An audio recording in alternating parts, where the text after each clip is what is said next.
파괴하는 자가 너를 치러 올라왔나니 너는 산성을 지키며 길을 파수하며 내 허리를 견고히 묶고 내 힘을 크게 굳게 할지어다.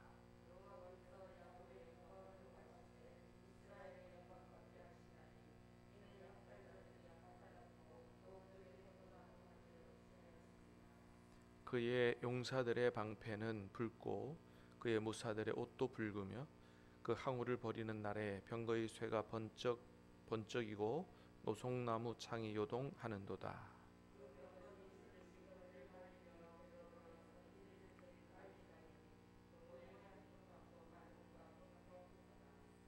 그가 그의 존귀한 자들을 생각해내니 그들이 엎드러질 듯이 달려서 급히 성에 이르러 막을 것을 준비하도다. 정한 대로 왕후가 벌거벗은 몸으로 끌려가니 그 모든 시녀들이 가슴을 치며 비둘기같이 슬피 우는도다.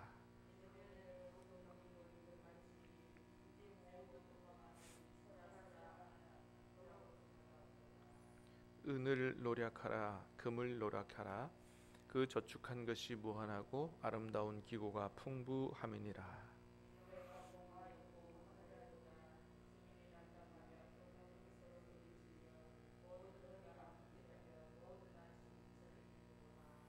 이제 사자의 굴이 어디냐? 젊은 사자가 먹을 곳이 어디냐? 전에는 수사자 암사자가 그 새끼 사자와 함께 거기서 다니되 그것들을 두렵게 할 자가 없었으며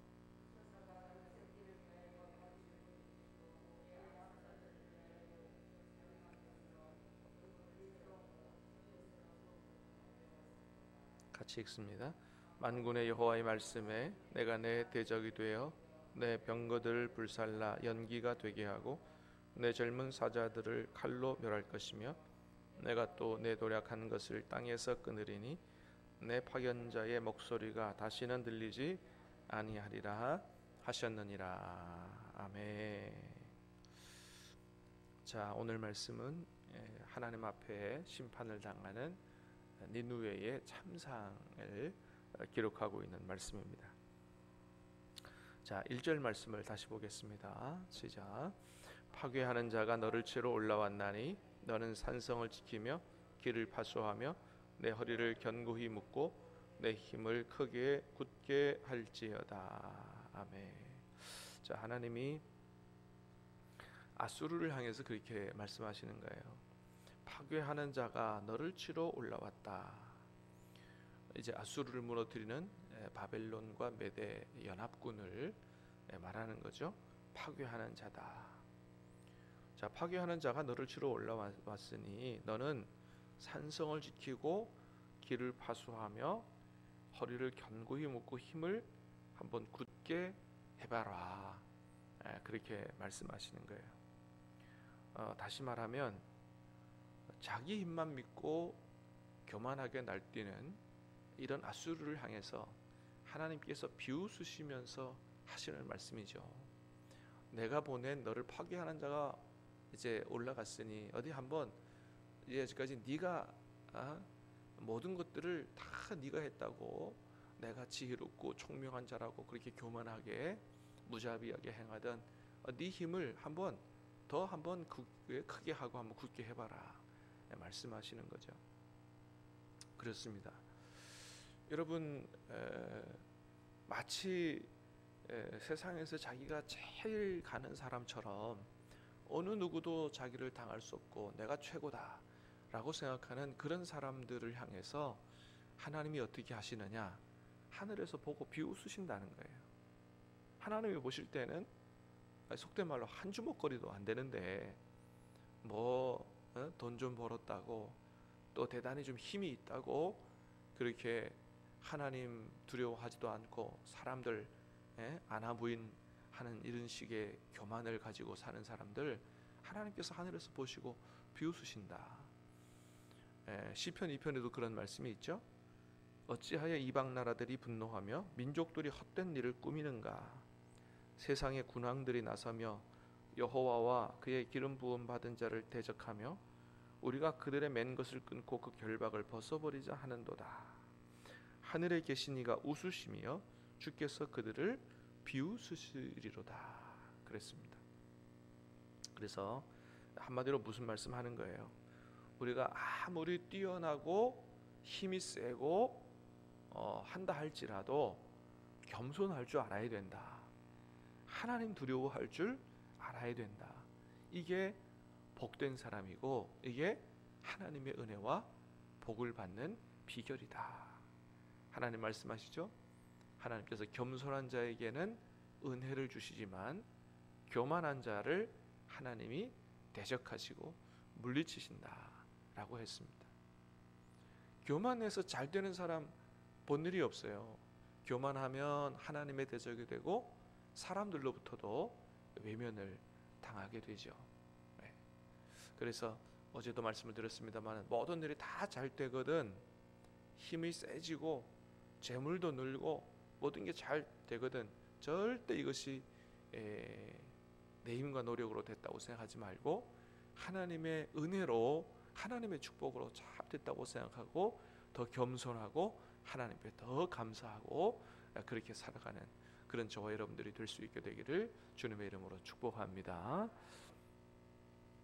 자, 그래서 이제 하나님께서 그렇게 교만하게 행하는 아수르를 치려고 군대를 보냈는데 아수르 왕이 그 바벨론 군대를 막아보려고 아주 능력 있는 장군들을 보내서 그렇게 애를 한번 써봤다는 거죠. 5절 시작.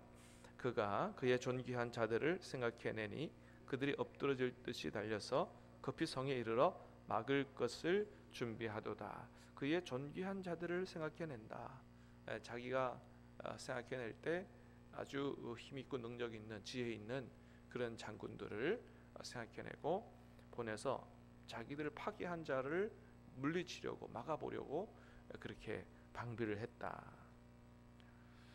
당시 세계 최고의 나라들이 압수르가 최고의 나라였으니까 얼마나 뛰어난 장군들이 많겠어요? 자, 그런데 결국에는 아수르가 무너지고 말았다. 어떻게 무너졌다고요? 6절 보니까 그랬어요. 시작. 강들의 수문이 열리고 왕궁이 소멸되며. 강들의 수문이 열렸다는 거예요. 여러분, 강들의 수문이 열리고 물이 한꺼번에 들이닥치면 뛰어난 장군이 무슨 소용이 있어요? 그죠? 네. 제가 어릴 때 강원도에 그 하동이라고 하는 곳에 살았는데 제가 5살 때 저희 집이 홍수가 나서 물에 싹 떠내려갔어요. 네. 그래서 이제 읍내로 나와서 살게 됐는데 강원도 지역은 석회지대라고 그래가지고 석회지대는 이 물에 이 석회석이 잘 녹습니다. 그래서 굴들이 많아요. 굴들이 많아요. 그래서 한번 이 홍수가 나면 제가 어려서 잘 모르는데 어떻게 돼서 그렇게 된지 모르지만 굴에 있는 물들이 다 쏟아져 나온다 그래요. 그러니까 그냥 보통 비 온 것보다 훨씬 더 어떻게든 많은 물이 이렇게 나는 모양이에요. 그래서 저희 집이 그래도 강에서 꽤 멀리 있었는데 완전히 그 마을이 싹 떠내려가고 산 위로 대피했던 그런 기억이 있습니다. 여러분, 물 앞에는요 장사가 없다 그러잖아요. 불이 나서 타버린 집은 흔적이라도 있지만은 물 때문에 쓸려 내려간 집은 흔적도 안 남는다 그러잖아요. 그렇게 무서운 게 물이잖아요. 그런데 여러분, 이 모든 것들을 누가 하신다고 돼 있어요? 하나님께서 한번 하시면 물을 보내가지고 아주 쓸어버리신다. 그게 노아홍수에서도 이미 다 드러난 일 아니겠어요? 하늘에서 비 온 것만 아니고 땅에서 물이 샘솟았다. 사실 지구 안에 물이 어마어마하게 많다 그러잖아요. 그렇습니다. 그러니까 BC 612년에 티그리스 강이 범람하게 되고 그 범람한 물이 왕궁의 벽을 허물어뜨리고 그리로 무너진 벽 안으로 이제 메데 바벨론 군사들이 들어가서 아수르 성을 점령했다라고 하는 것이죠. 자, 하나님이 하시면 인간이 아무 소용이 없다는 거예요. 자, 7절 시작. 정한 대로 왕후가 벌거벗은 몸으로 끌려가니 그 모든 시녀들이 가슴을 치며 비둘기같이 슬피 우는도다. 정한 대로, 하나님께서 심판하시기로 작정한 대로 그냥 그리 된다는 거죠. 여러분, 모든 것들은 다 하나님께서 정한 대로 되는 줄로 믿습니다. 하나님께서 이제는 돌이키지 않으시고 심판을 작정하셨다는 거예요. 왕후가 벌거벗은 몸으로 끌려간다. 여러분, 왕후는 그 나라에서 가장 어떻게 보면 소중한 존재 아니겠어요? 왕이 제일 아끼는 존재가 누구예요? 왕후잖아요. 근데 왕후조차도 벌거벗은 몸으로 포로되어 끌려가니 완전히 아수르가 망하게 된 것을 보여주는 것이죠. 이것이 하나님을 대적한 아수르의 최후의 모습이다라고 하는 것입니다. 자, 그때 이 망할 때가 되니까 8절 보니까 이랬어요. 시작. 니느웨는 예로부터 물이 모인 8절입니다. 시작. 니느웨는 예로부터 물이 모인 곳과 이제 모두 도망하니 돌아보는 자가 없도다. 니느웨는 예로부터 물이 모인 것 같더라. 많은 나라들이 모인 곳이다. 다시 말하면 아수르가 잘 나갈 때, 세계 최강국이었을 때는 아수르에게 잘 보이려고 막 사람들이 몰려들고 나라들이 조공도 바치고 막 그렇게 했다는 거죠. 근데 멸망할 때가 되니까 어떻게 돼요? 다 외면하고 도망간다. 제발 서서 도와달라. 하나도 돌아보지 않더라는 거죠. 여러분, 그렇습니다. 환난을 당할 때 우리가 누구를 의지해야 되느냐? 여러분, 아수르가 잘 나갈 때는 막 여러 나라들이 조공도 바치고 했지만 망할 때 되니까 하나도 돌아보지 않는다. 여러분, 이게 사람이라는 거죠. 그래서 우리도 마찬가지예요. 잘 나갈 때는 막 사람들이 우리한테 잘 보이려고 막 그럴 수 있어요. 막 줄도 대고 막 그럴 수 있어요. 밥이라도 한 그릇 더 사주고 선물도 하나 더 보내려고 할 수 있어요. 그런데 내가 막상 정말 어려움이 닥치고 내 가세가 기울고 하면 사람들이 다 외면하게 된다. 그게 사람이다라고 하는 거죠. 그래서 원망할 것도 없어요. 사람 바라보지 말라. 시편 146편에 말씀합니다. 귀인들을 의지하지 말고 도울 힘이 없는 사람들을 의지하지 말라고 말씀합니다. 자, 9절 보니까 또 그랬어요. 시작.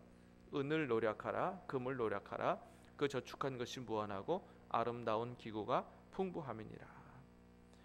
아수르에 그동안 다른 나라들을 짓밟고 빼앗은 은과 금과 재물이 얼마나 많은지 저축한 것이 무한하다 그랬어요. 자, 그런데 어떻습니까? 아수르가 멸망할 날에 은도 금도 저축한 무수하게 많은 돈도 아무런 도움이 되지 않더라라고 하는 것이죠. 여러분, 그렇잖아요. 지금 우크라이나 전쟁하고 있습니다마는 여러분, 아무리 돈을 많이 벌고 저축해놓으면 무슨 소용이 있어요? 전쟁 한번 나서 나라가 망하면 그 모든 것들이 다 끝나게 되는데 그렇습니다. 환난 날에 사람도 재물도 아무런 도움이 되지 않는다. 시편 62편 10편입니다. 포악을 의지하지 말며 탈취한 것으로 허망하여지지 말고 재물이 늘어도 거기에 마음을 두지 말지어다. 여러분, 오직 우리가 하나님만 의지할 수 있게 되기를 주님의 이름으로 축복합니다. 이게 복된 사람이다 라고 하는 것입니다. 마지막 13절 시작. 만군의 여호와의 말씀에 내가 내 대적이 되어 내 병거들을 불살라 연기가 되게 하고 내 젊은 사자들을 칼로 멸할 것이며 내가 또 내 노력한 것을 땅에서 끊으리니 내 파견자의 목소리가 다시는 들리지 아니하리라 하셨느니라. 아멘. 만군의 여호와의 말씀에 내가 내 대적이 되어, 여러분, 이렇게 되면 끝난 거죠. 하나님의 대적이 되면 끝나는 거예요. 아수르가 하나님의 대적이 됐다는 거예요. 여러분, 한때는 아수르가 하나님의 은혜를 입은 나라였어요. 요나를 보내가지고 경고를 듣고 회개해서 용서받은 은혜 받은 나라였어요. 여러분, 이런 은혜 받은, 하나님의 은혜 받은 나라가 어쩌다가 하나님의 대적이 됐을까요? 왜 그렇습니까? 그거는 은혜 받은 나라는 은혜 받은 나라답게 돼야 되는데, 은혜 받았지만 그 이후에 은혜 받은 나라로 서지 못했어요. 교만하고 무자비하고 자기 힘만 의지하고 그렇게 살았다는 거죠. 이렇게 살면 하나님의 대적이 된다는 거예요. 하나님의 뜻을 행하지 못하고 자기 힘만 믿고 날뛰고 교만하고 무자비한 이런 삶은 하나님의 대적이 되는 삶이다라고 하는 겁니다. 여러분, 우리는 하나님 앞에 많은 죄를 용서받은 은혜 받은 사람들입니다. 할렐루야. 은혜 받은 사람이라면 그 은혜에 합당하게 살아가야 된다. 그 은혜를 잊지 말고 늘 감사하고 은혜에 합당한, 부르심에 합당한 삶을 하나님 앞에 겸손하며 이제 하나님의 뜻대로 살기 위해서 기도하고 말씀 묵상하고 말씀을 따라 순종하게 살려고 그렇게 애를 쓰는, 우리가 100% 하나님의 뜻을 따라 살 수 없다 할지라도 그렇게 살려고 애를 쓰는 그런 삶을 살 때 우리가 은혜에 합당한 삶이 된다. 여러분, 사도 바울은 예수님을 핍박한 사람이었습니다. 그런데 나중에 어떻게 변합니까? 내가 나된 것은 오직 주의 은혜로라 그랬어요. 하나님의 은혜를 받은 사도 바울이 나중에는 주님을 위하여 살아가는 사람으로 완전히 인생이 180도 달라지게 됐다. 이게 진짜 은혜 받은 사람이다. 날마다 하나님 앞에 용서만 받고 계속해서 똑같은 죄를 짓는 이런 모습이 아니라, 그럼에도 불구하고 또다시 하나님께로 돌아와서 하나님의 뜻대로 살려고 애를 쓰는, 주의 말씀에 순종하며 살아가는 이런 사람이 바로 진짜 은혜 받은 사람이다. 사랑하는 여러분, 저와 여러분이 은혜 받은 사람으로서 은혜 받은 사람답게 살아갈 수 있는 그런 저와 여러분이 다 될 수 있게 되기를 주님의 이름으로 축복합니다. 기도하겠습니다. 은혜로우신 주님, 감사합니다. 우리를 용서해 주시고 또 우리를 구원하여 하나님의 자녀 삼아 주신 것을 감사합니다. 아버지 하나님, 우리는 은혜에 합당한 삶을 살아갈 수 있도록 도와 주시옵소서. 오히려 하나님의 뜻에 역행하는 그런 삶을 삶으로 하나님의 대적이 되지 않도록 도와주시고, 사람을 의지하고 재물을 의지하지 말게 하시며, 환난 날에 늘 평소에도 하나님만 바라보고 하나님만 의지할 수 있는 그런 복된 삶을 살아갈 수 있도록 하나님께서 우리의 삶을 인도하여 주시옵소서. 오늘 하루 삶을 전적으로 주님께 의탁하옵고 예수님 이름으로 기도하옵나이다. 아멘.